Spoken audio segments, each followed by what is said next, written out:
दोस्तों, राजस्थान के अलवार ज़िले में एक लड़की के साथ छेड़छाड़ की घटना होती है, जिसकी शिकायत लेकर वो रेनी पुलिस स्टेशन पहुंचती है और जहां पर उसको न्याय मिलने के बजाय पुलिस वाले ऐसा काम करते हैं कि उस लड़की को खून के आंसू रोने पड़ते हैं। दोस्तों, रेनी पुलिस स्टेशन का एक कांस्टेबल उसके साथ गलत काम करता है। दोस्तों, यही नहीं, कुछ दिन बाद वो एक अपने अन्य साथी को इसमें शामिल करता है, जो कि एक अलग पुलिस स्टेशन का होता है। दोस्तों, ये दोनों लोग उसके साथ दुष्कर्म करते रहते हैं। लड़की की उम्र मज़ा 17 साल होती है। अब दोस्तों, इतना ही नहीं, उन दोनों के अलावा एक तीसरा भी जो कांस्टेबल होता है, जो कि राजगढ़ तहसील के सी ऑफिस में एज ए कांस्टेबल तैनात होता है, तीसरा भी उसमें शामिल हो जाता है। दोस्तों, तीनों मिलकर उस लड़की के साथ 1 साल तक जो उनकी मर्जी वही काम करते थे। दोस्तों, जब वो उसका विरोध करती थी तो तीनों यही कहते थे कि तेरे भाई को झूठे केस में फंसा देंगे, उसकी ज़िंदगी बर्बाद कर देंगे, तुम लोगों की ज़िंदगी बर्बाद हो जाएगी। दोस्तों, लड़की क्या करती, उसको समय समय पर मजबूर करते रहे और जब उनका मर्जी वो तीनों उसके साथ अपने हवस की प्यास को बुझा लेते। अब दोस्तों, इन तीनों दरिंदों से वो लड़की परेशान हो गई। एक दिन वो वहाँ के पुलिस अधीक्षक आनंद शर्मा के ऑफिस पहुँचते हैं। जब आनंद शर्मा उनकी कहानी सुनते हैं, लड़की अपनी आप बीती सुनाती है।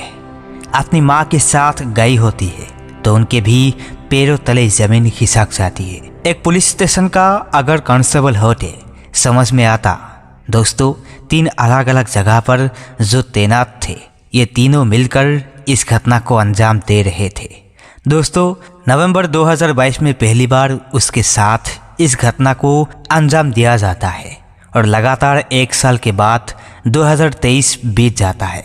2026 में जब इसका खुलासा होता है, तब उन तीनों आरोपियों के खिलाफ पोक्सो एक्ट के तरह दर्ज किया जाता है और जांच शुरू की जाती है। अब दोस्तों, यहाँ पर सवाल यह है कि कोई किस पर भरोसा करे। आज की जो कहानी है सेम कुछ इसी तरह की कहानी है, लेकिन वहाँ पर पुलिस वाले की जगह अध्यापकों ने ले रखी थी। दोस्तों, आइए जानते हैं पूरी कहानी इस वीडियो में।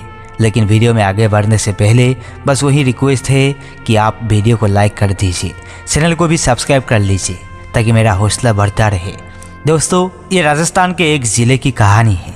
उस ज़िले में एक गांव होता है, छोटा हाटला। उसी गांव का रहने वाला प्रहलाद राम पवार वाला राजकीय सीनियर सेकेंडरी स्कूल में बतौर हिंदी अध्यापक कार्यरत होता है। दोस्तों, उसी के स्कूल में पढ़ने वाली 11वीं क्लास की छात्रा 17 साल की लड़की को वह परेशान करता रहता था।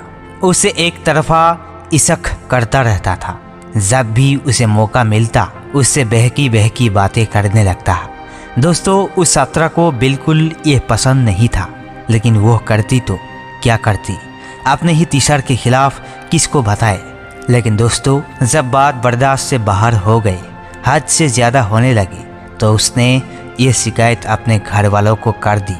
दोस्तों, उसके घर वाले इसको सुनते ही आग बबूला हो गए।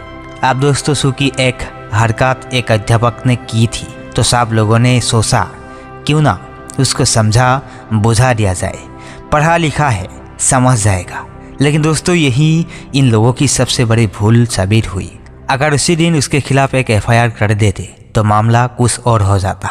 लेकिन दोस्तों, सबने इसको इग्नोर किया। उसके खिलाफ पंचायत बैठाई गई। गांव में कुछ लोग इकट्ठा हुए, टीचर को बुलाया गया और उसको सिर्फ समझा बुझाकर छोड़ दिया गया। सिर्फ वार्निंग देकर छोड़ दिया गया कि आज के बाद अब ऐसा नहीं करेंगे। दोस्तों, उन लोगों को क्या पता कि उसके मन में कुछ और चल रहा था। दोस्तों, 20 जनवरी की रात शनिवार का दिन था, जब उस लड़की के घर वाले शादी में गए हुए थे। इस बात की भनक उस टीचर को लग जाती है। वो रात के समय 12 बजे उनके घर में घुस जाता है और सोती हुई लड़की के पास पहुंच जाता है। दोस्तों, उनके घर में उसका सोता भाई भी था, उसकी दादी भी थी। लेकिन ठंड के महीने में सारे लोग अपने कंबल के अंदर डूबके हुए थे। इसी समय वो टीचर जो है उसके साथ गलत हरकत करने लगता है।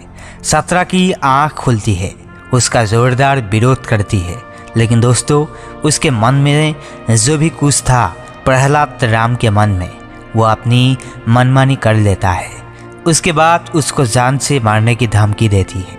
वो लड़की कहती है, विरोध करती है, शोर मचाने की कोशिश करती है, लेकिन दोस्तों प्रहलाद राम उसके मुंह पर अपना हाथ रख देता है और उस लड़की की भयंकर घटना कर देता है।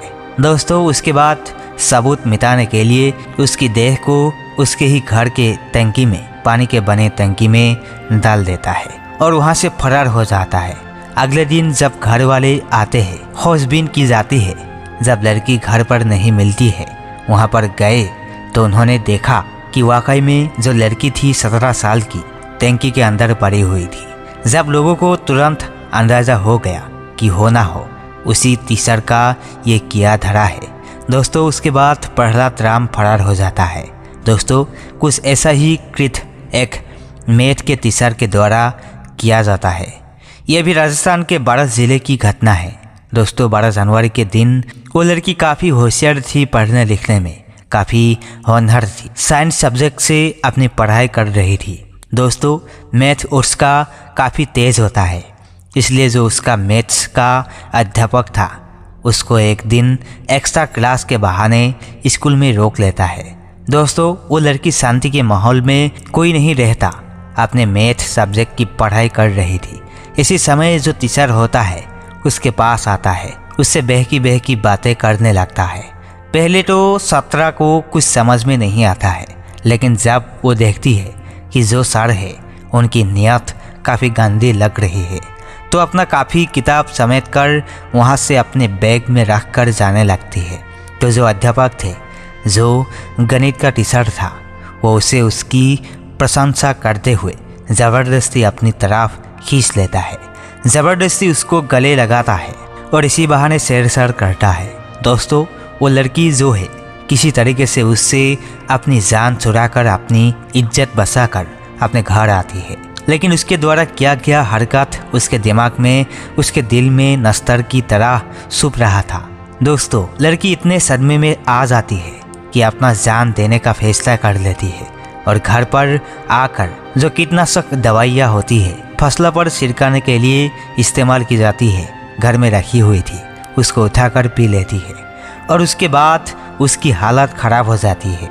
अब उसके घर वाले उसकी खराब हालत को देखते हुए तो फौरन अस्पताल लेकर जाते हैं। समय पर उसका इलाज होता है, उसकी जान बड़ी मुश्किल से बचती है। जब उससे पूछा जाता है, डॉक्टर बता देती है किसने जहर खा रखा है, तो उससे पूछा जाता है तो वो सारी घटना बताती है कि इस तरीके से जो गणित के गुरुजी है उन्होंने मेरे साथ इस तरीके की हरकत की है। दोस्तों एक तरफ पुलिस वाले, एक तरफ अध्यापक, कहीं कहीं डॉक्टर, किस पर भरोसा किया जाए? आजकल जो है, मैं ये नहीं कहता कि सिर्फ राजस्थान में ऐसा हो रहा है, पूरे हिंदुस्तान में हो रहा है, पूरी दुनिया में हो रहा है। तो मेरा आज का वीडियो बनाने का मतलब ये है कि जहाँ भी रहे एकदम जागरूक रहे, सतर्क रहे और हमेशा सुरक्षित रहे, क्योंकि आजकल जो दुनिया है दूसरे तरह की हो गई है। तो दोस्तों ये रही आज की कहानी। आपको कैसी लगी कमेंट करके आपकी राय ज़रूर दीजिए और ज़रा भी अच्छी लगी हो तो चैनल को सब्सक्राइब करिए। मिलते हैं किसी नेक्स्ट वीडियो के साथ, तब तक के लिए जय हिंद, जय भारत।